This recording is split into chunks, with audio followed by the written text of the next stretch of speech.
Эфирда Татарстан хәбәрләре программасының төп чыгарылышы студияда Фәнис Камал хәерле кич, хәзер булачак темалар турында. Хәйкәл янып юкка чыга. Ходаем, кимгә мишәт итте, ой бу бит, ой ятсызлар. Кемнәр гаепле, сәбәпләре нинди? Гөлнас Сәйфетдинова. Сөт күләмен киметмәс өчен фермерларга нинди ярдәм кирәк? Ике сум ай сайын һәр литр сөткә биреп барса. Сөт мәсьәләсе турында Мәскәү түрәләре белән Казанда сөйләшәләр. Проблемаларны Фәйрүзә Мәҗитова тыңлады. Ятимнәр өчен каралган акцияләрне урлаучыларга хөкем карары. По наказанию Ефремову Павла Михайловича нас назначили, получается, 9 лет лишения свободы. Бу хакта тулырак Илгиз Шәкүров. Зәйдә азатлык өчен көрәшүче солдатка куелган хәйкәл янды. 6 метрлы сын урынында металл корылмагына басып кала. Ул җиңүнең 75 еллыгына куелган, әмма 1 елда тормый. Менә бу кадрда күренгәнчә, ут аны берничә секунд эчендә камап ала. Бу вакыйга бөтен илне шаулатты. Ут төртүчеләрнең уенда нәрсә булган? Хәйкәлгә заказ бирүчеләр, ясаучылар аның иминлеген тәэмин иткәнме? Бу хәл буенча җинаятьче ачтылар. Четерекле хәлнең ничкәлекләре турында Гөлнас Сәйфетдинова.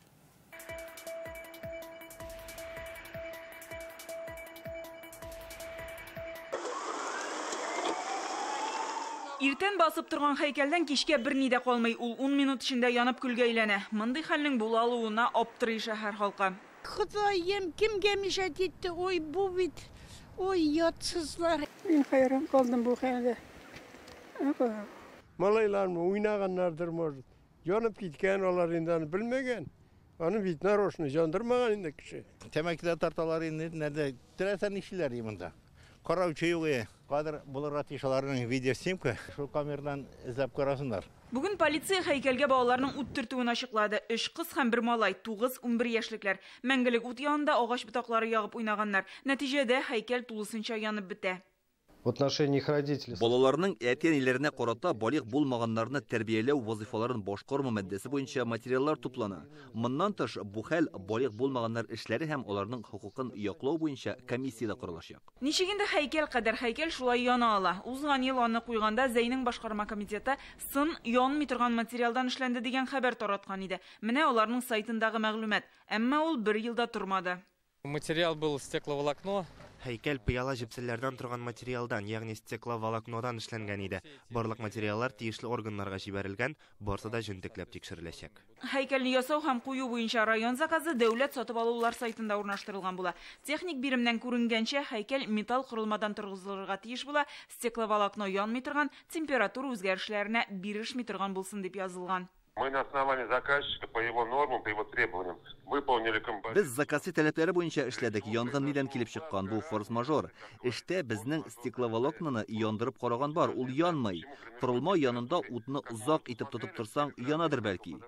Бәлки хәйкәлнең өслеге буяу белән йөгертелгәнгә ут капкандыр. Техник бирем белән танышуны сорап, без Россиянең атказанган архитекторына мөрәҗәгать иттек. Ул материалның янгынга чыдам булмавын әйтә. Надо делать испытания, что это не горит. Янмый торганмы икәнен тәҗрибә ясап сынап карарга кирәк иде. Бу эш эшләнмәгән икән, бернинди гарантия була алмый. Техник биремдә күрсәтелгән технология бик аңлашылып бетмәй. Янмасын өчен ул башкачарак төзелгән булырга тиеш. Әлегә ул гадәти материаллар җыелмасы кебек. Ләкин полиэфир сумала ул яна торган материал. Килешү шартларында нинди материалдан эшләнүен дә хәзер тикшерүчеләр ачыклаячак. Җинаять эше ачылды. В рамках расследования уголовного дела Җинаять эшен тикшергәндә яна торган материалдан эшләнгән хәйкәлне карап тоту өчен җаваплы вазифаи затларның эшчәнлегенә хукукый бәя биреләчәк. Бу хәлнең 2 сәбәбе булырга мөмкин. Берсе балаларның уйнап юкка чыгаруы, алар өчен әти-әниләр җавап тотачак. Икенчесе я заказчы, я подрядчы оешманың җаваплылыгы. Гөлнас Сәйфетдинова, Илшат Аюпов, Рамил Зәкиев, Яңа Гасыр каналы. Җиңү көненә Зәйдә яңа хәйкәл куярга җыйналар. Бердәм Россия партиясенең Татарстандагы бүлеге һәм район хакимияте бүген шундый карарны җиткерде. Мы понимаем, что эта задача сложная. Без моның катлаулы бурыч икәнен аңлыйбыз, вакытның да аз калып барганын беләбез. Тик без моны башкарып чыгарга тиеш. Бу безнең республика, ил һәм ветераннарыбыз алдындагы бурычыбыз. Сегодня вечером у нас будет совещание. Бүген кич бездә җыелыш булачак. Анда тиешле вариантны һәм хәйкәлнең материалын, аны кем белән эшләргә икәнен хәл итәчәкбез. Бердәм Россия партиясе белән берлектә 9 майга Зәйдә хәйкәл әзер булачак. Мин моны ышандырып әйтәм. Бүген Казанның Вахитов районы суды Ленур Муртазин һәм Павел Ефремов эше буенча хөкем карары чыгарды. Исегезгә төшерәбез, алар балалар йортларында тәрбияләнүче ятимнәр өчен каралган Газпром акцияләрен үзләштерүдә гаепләнә. Суд пиратларны зур суммаларда мошенниклыкта һәм ялган күрсәтмәләр бирүдә гаепле дип таныды. Күпме гомерләрен төрмәдә утырачакларын Илгиз Шакуров ишетте. Әлеге эш буенча суд процессы 2019 елда башланды. Гаепләнүчеләрне изоляторга 2018 елда алып китәләр. Шулай итеп, аларның сак астында булуларына инде 3 елда 3 ай. Всем привет. Иратларның икесен дә суд залына сак астында алып килделәр. Тикшерү материаллары буенча Ефремов белән Муртазин җинаятьләрне 2008-дән 2017 елга кадәр кылган. Алар балалар йортларында тәрбияләнгән булган, әмма инде үлгән ятим балаларның туганнарын эзләп табып, сез мәрхүмнәргә тиешле Газпром акцияләрен үзегезгә ала аласыз дип ышандырганнар. Моның өчен Ефремов һәм Муртазин әлеге кешеләрдән үзләре исеменә ышаныч кәгазе яздыралар. Шулай итеп 222 мең акцияны урлыйлар. Алар арасында 2, 4 һәм 5 миллион сумлыклары бар. Бүген суд иратларны зур суммаларда мошенниклыкта һәм ялган күрсәтмәләр бирүдә гаепле дип таныды. Ефремову Павлу Михайловичу нас назначили, получается, 9 лет лишения свободы. Павел Ефремов 9 елга гомуми режимдагы колонияга җибәрелде. Аңа 200 мең сумлык штраф та салына. Ленур Муртазин катгый режимдагы колонияга китә. Шулай ук 9 елга ул 150 мең сум штраф та түләргә мәҗбүр булачак. Суд хөкемен ишеткәннән соң Павел Ефремовның хатыны күз яшьләрен тыя алмады. Аның адвокаты хөкем карары белән риза булмавын һәм шикаят бирәчәкләрен белдерде. Приговор незаконный, необоснованный. Будем обжаловать его в Верховном суде Республики Татарстан. Исегезгә төшерәбез, хөкем ителүчеләр суд процессы дәвамында гаепләрен танымады. Дәүләт гаепләүчесе бу иратларны 22 елга ирекләреннән мәхрүм итүне сораган иде. Илгиз Шакуров, Рамзил Гарипов, Яңа Гасыр каналы. Илдә сөткә һәм сөт ризыкларына бәя артырга мөмкин. Моның Татарстанга да кагылу ихтималы бар. Ике сәбәбе бар ди белгечләр. Сөтнең үз кыйммәте арту һәм быелдан кертелергә тиешле мәҗбүри маркалау системасы. Җитештерүчеләр чыгымнарны санаган инде бу шартларда сөт бәяләрен ничек арттырмый торырга була. Бу турыда бүген Россиянең сөт җитештерү берләшмәсе вәкилләре Татарстан фермерлары белән бергә сөйләште. Тулырак Фәрүзә Мәҗитова. Быелның гыйнвар-февралендә республикада сөт җитештерү 227 мең тоннага арткан. Бу узган елның шушы чорыннан 3%-ка күбрәк. 2020 елда Татарстанда 1 900 000 тонна сөт савылган. Быел 2 миллионнан арттырмакчылар. Ведется работа по модернизации строительства молочных товарных ферм. Сөт җитештерү комплексларын төзекләндерү буенча эш бара. Узган ел 6400 сыер өчен 16 ферманы яңарттык. Бу елына өстәмә 40 тонна сөт дигән сүз. 2 ел эчендә тагын 23 проектны тормышка ашырырга җыенабыз. Алар 24 мең баш сыерга исәпләнә. Терлек азыгы утка бәя кыйммәтләнгәч, сөтнең үз кыйммәте 15%-ка диярлек арта. Әкибеттә бәя 4%-ка күтәрелгән. Табышның кимеп, чыгымның артуы җитештерүчеләрнең баш бәласенә әйләнгән. Алар хәзер дәүләттән 1 литр сөткә бирелә торган субсидия күләме артыр дип өметләнә. Алга таба инде бу планда каралганнан да бераз өстәшләр яхшы булыр иде. Январь, февраль айларында 2 айга бирәләр. Алдагы айларга да хоть 1-2 сум ай сайын һәр литр сөткә берип барсалар, бу инде сөт җитештерүчеләргә бик күп файдалы булыр иде. Быелдан кертеләчәк мәҗбүри маркалау системасы да җитештерүчеләрнең чыгымын арттыра. Бу системага карата аларның сораулары бар. Чөнки моңарчы сөт сыйфатын контрольдә тоту өчен Меркурий кертелгән иде диләр. Булмаган рентабельностьтан шушындай акча чыгаруны уйлап чыгара бар. Ничек кертергә, ничек эшләячәк, ничек безгә кодварны бирәчәкләр. Алар дөресен әйткәндә үзләре дә бу сорауларга җавап бирә алмыйлар. У нас есть одна линия, которая делает 60 упаковок в минуту. Бүген бездә минутны 60 сыр чыгара торган линия бар. 1 секундка 1 сыр дигән сүз бу. Маркаларны алай тиз ябыштыра торган система уйлап табылмаган. Димәк, без өстәмә эшчеләр ялларга һәм линияләрдә тизлекне киметергә тиеш булабыз. Бу киресенчә җитештерүчәнлекне киметүгә китерергә мөмкин. Сыр белән туңдырманы 1 июньнән, тиз бозыла торган сөтне 1 декабрьдән маркалый башларга тиешләр. Аңа киткән чыгым сөт бәясендә чагылырмы? Сөткә бәя әллә ни артмаячак ди Россиянең сөт берләшмәсе җитәкчесе. Җитештерүчеләрнең чыгымын дәүләт өлешчә каплаячак. С точки зрения поддержки, которую нужно оказать производителям. Җитештерүчеләргә һәм сөтне эшкәртүчеләргә бу кыен чорда федераль һәм төбәк бюджетларыннан ярдәм каралырга тиеш. Алар 2021 елны уңай гына чыгарга булышыр дип уйлыйм. Киләсе елга республикада сөт җитештерү күләмен арттыру бурычы тора. Моңа программаларны саклап калу һәм дәүләттән субсидия бәрабәренә ирешеп була ди җитештерүчеләр. Фәрүзә Мәҗитова, Илшат Мөхәммәтов, Яңа Гасыр каналы. Бөгелмә сөт комбинаты ризыкларын үз кибетләренә кертмәгән өчен Агроторг җәмгыятен 2 миллион сум штрафка тартканнары. Бу хакта бүген монополиягә каршы федераль хезмәтнең Татарстан буенча идарәсендә хәбәр иттеләр. Бөгелмә комбинатында әйтүләренчә, төрле сәбәпләр табып, аларның товарын алудан баш тарталар. УФАС бу очракта сәүдә эшчәнлеген көйләү турындагы федераль закон үтәлми дип саный һәм оешманы судка бирә. Безнең ситуация сложилась как? Просто молоко оешмасындагы үзгәртеп корулардан соң безнең предприятие мөстәкыйль эшли башлады. Ягъни без холдинг составында булганда продукция әлеге сәүдә үзәкләрендә бар иде. Холдингтан чыккач килешүне өздиләр, товарны алмый башладылар. Безнең хезмәттәшлекне дәвам итик дигән тәкъдимне кире кактылар. Аргументация федеральной торговой сети. Федераль сәүдә үзәге продукцияны кире кагуны ничек аңлаткан соң, алар бу оешма продукциясының сыйфатын ачар, тартмалары шамай логистика сораулар тудыра диләр. Без тикшерә башлагач шуны ачыкладык. Алар тәкъдимне карамаганда һәм ник кертмәүләрен дәлили алмыйлар. Агроторг җәмгыяте суд карары белән килешмичә арбитраж судына мөрәҗәгать итә, әмма җиңелә. Март аенда алар штрафны түләгән һәм хәзер сәүдә үзәкләрендә Бөгелмә сөт комбинаты ризыкларын күреп булачак. Әлеге хәлгә карата Агроторг җәмгыятенең фикере белән дә кызыксындык, әмма материал эфирга чыккан вакытка алардан җавап әле алынмады. Республикада коронавирустан тагын 5 кеше вафат, 75, 81, 86 яшьлек хатын-кызлар, 62 һәм 67 яшьлек ирләр. Татарстанда соңгы тәүлектә 48 кеше ковид юктырган, 17се хастаханәдә, 31 өендә дәвалана дип хәбәр итә республика штабы. Россиядә тәүлек эчендә тагын 9000-гә якын кеше коронавирус белән авырый башлаган. Республикада бүгенгә 107 меңгә якын кеше вакцина ясаткан, аларның 66 мең ярымы икенче дозасын. Вакцина аша кешегә чип кертә алалармы? Коронавирусны нинди кан төркемле кешеләр авыр кичерә? Бездә эшләнгән прививка ковидның башка штаммнарына каршы тора аламы?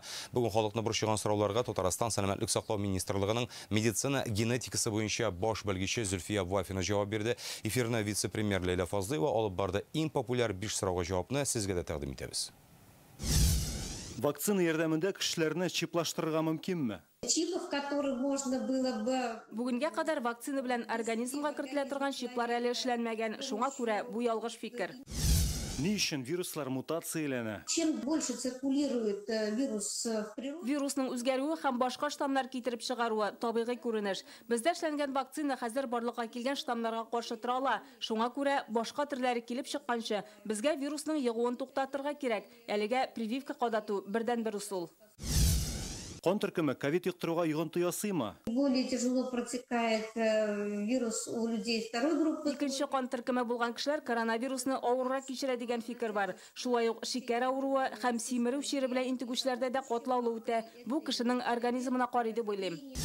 Прививкадан соң коронавирус белән авыру ихтималы бармы? Имеем случаи заболеваний людей. Прививка ясаткач та кеше сакланмаса коронавирус белән авырырга мөмкин. Чөнки аның әле иммунитеты формалашып җитмәгән, антитәнчекләр барлыкка килмәгән була. А вакцина составындагы вирус ковид яктыруга сәбәпче була алмый. Вакцина бала табырга теләүчеләрнең сәламәтлегенә тәэсир итәме? Именно коронавирусная инфекция. Коронавирус теләсә кемнең организмына йогынты ясый. Бу исбатланган. Йөклелеккә дә тискәре тәэсир итәргә мөмкин. Әгәр дә гаилә сәламәт бала табарга әзерләнә икән, беренче чиратта вакцина ясатырга тиеш.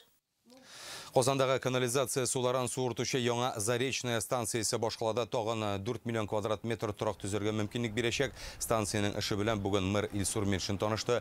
Киров, Мәскәү авиатөзелеш һәм Яңа Савин районнары өчен иске станциянең генә куәте җитмәгән, шуңа инвестиция җәлеп итеп, яңасын төзиләр. Ул башкаладагы иң зур инфраструктура объектларының берсе. Мэр аның әһәмиятен зур Казан боҗрасы белән чагыштырды. Надеемся, что это станет доброй традиции. Транспорт инфраструктурасы, социаль объектлар, торак комплекслары төзүгенә түгел, менә шушындый куәтле су, җылы һәм электр корылмаларын булдыруда матур традиция әйләнсен иде. Алар безнең шәһәрнең кан тамырлары, алардан башка кала үсә алмый. Бүген Бердәм Россия партиясенең Татарстан төбәк бүлеге һәм Республика профсоюзлар федерациясе арасында хезмәттәшлек турында килешү төзелде. Аны Фәрит Мөхәммәтшин белән Елена Кузьмичева имзаладылар. Яңа килешү хезмәт хакын вакытында бирү, иминiyet кертемнәрен түләү һәм яшьләр хәрәкәтен үстерү бурычын куя. Хәзер Республика профсоюзлары федерациясендә 5000-гә якын оешма бар. Республиканың 775 меңнән артык кешесе профсоюз әгъзасы булып тора. У нас цели и задачи в основном одни и те же. Служить людям, вам служить трудовым коллективам, нам всему населению республики, а значит через это родному Татарстану и в целом стране. Есть вопросы с соблюдением трудовых прав. Хезмәткәрләрнең эш урынындагы хокуклары сакланмау очраклары булгалый. Мондый проблемаларны уңай хәл итә барабыз. Безнең профсоюзлар федерациясендә хокукый һәм техник инспекцияләр эшли. Бүген Бердәм Россия партиясе праймеризда катнашырга теләүчеләрдән документлар кабул итә башлады. Көзен Дәүләт Думасына узачак сайлауга кандидатларны алар бу юлда алдан тавыш биреп ачыклаячак. Бүген Казан медицина көллияте мөгаллиме Марина Сагдиева белән Татарстан Дәүләт Советы депутаты Геннадий Глушков гариза тапшырды. Праймеризда катнашырга теләүчеләргә ким дигәндә 21 яшь булырга тиеш. Шулай ук җинаять җаваплылыгына тартылмаган булуы да мөһим. Башка фиркада тормауларда шарт мөрәҗәгатьләрне Бердәм Россиянең алдан тавыш бирү сайтында 29 апрельгә кадәр кабул итәләр. Мин мәгариф һәм медицина өлкәсендә эш тәҗрибәм зур. Һәм инде мин бу пандемия вакытында патриот рухта кешеләргә булыштым. Һәм инде мин иҗтимагый эшчәнлектән сәяси эшчәнлеккә күчергә әзер булган мизгелемне аңлыйм. Определенный опыт работы с первых дней практически в партии «Единая Россия». Партияда эшләү зур тәҗрибә тупларга мөмкинлек бирде. Мин халыкка ярдәм итә алырмын дип ышанам. Түркменстан Татарстанның мәгълүмати тапшырулар әзерләү тәҗрибәсе белән кызыксына. Бүген бу илнең Казандагы генераль консулы Атадурды Бәйрәмов Татмедиа Республика агентлыгы һәм Яңа гасыр телеканалы җитәкчелеге белән очрашты. Ике республика арасында икътисади һәм социаль хезмәттәшлек җайга салынган. Быел Түркменстанга Татарстаннан 400 КАМАЗ машинасы, Ми һәм Ансат вертолетлары да җибәреләчәк. Әлегә илдәге милләттәшләребез ТНВ Планета каналын карый, Казанда яшәүче төркмәннәрнең үз илләрендәге каналларны карау теләге бар ди консул. Татарстан һәм Түркменстан хезмәттәшлеген тагын да ныгыту турындагы килешүне Каспий дәүләтләре башлыкларының быел узачак саммитында имзаларга планлаштыралар. Сегодня на встрече Уртак проектлар булдырга телибез. Мисал өчен журналлар чыгарырга һәм телевизион репортажлар әзерләргә, журналистларның командировкаларын оештыру теләге дә бар. Сөйләшү, әле килешүгә килеп җитмәдек. Бик зур киләчәге бар дип әйтәсем килә. Һәм дә инде бер-беребезне күбрәк белешергә һәм танырга кирәк. Менә шуңа без ничек без яшәешен яктыртабыз Түркменстанның, алар үзендә безнең яшәешне күрсәтер дип шул турында сөйләштек бүген. Башка темаларга Казанда әтиәниләр рус теле буенча бердәм дәүләт имтиханы тапшырып карады. Алар белән бергә үз белемнәрен депутатлар, мәдәният эшлеклеләре, мәгариф министры Илсур Хадиуллин да тикшерде. Бу акциядә катнашучылар башта теркәлделәр, сыйныфка телефон һәм шәхси әйберләрен калдырып керделәр. Имтихан 1 сәгатькә сузылды. Быел Татарстанда рус теленнән бердәм дәүләт имтиханын 16 меңнән артык укучы тапшырачак. Роспотребнадзор таләбе буенча имтихан 2 көн, 3 һәм 4 июньдә узарга тиеш. Білім білен біреттен, аларны психологияқтан хәзірләү, аларға ярдәм итү. Бірінші ширатта әтиәниләр аларын тынычландырырга, оқытучылар тынычландырырга тиешле. Акцияга мен баламның киләчәктә ничек имтихан тапшыруын, шуны үзем аша үткәрер өчен килдем. Менә бу егы формасы нәрсә микән дип беренчедән кызыксыну иде.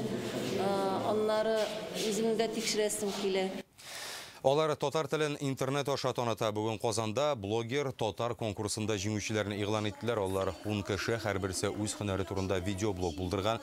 Ашсу устасы Гөлчәчәк Фатхуллова, сыйыр савучы Тәнзилә Идиатуллина, бизәндерүче Айгөл Гатауллина, журналист Финзия Газизова, ерак юлга йөрүче Назим Галимов, тиктокерче Гүлназ Әхмәдиева, баянчы Илдус Хадиев, язучы Сәрия Мирзаянова, тегүче Альбина Фазлыева, яшь шагыйрь Илсаф Тимербаев. Алар Татарстан гына түгел, Сургут, Мәскәү, Ижау шәһәрләреннән Германия, Австралиядән катнашучылар бар. Республика конкурсына 132 гариза кабул иткәннәр. Аның максаты туган телдәге контентны барлау һәм татар телендәге блогерлыкка игътибарны арттыру.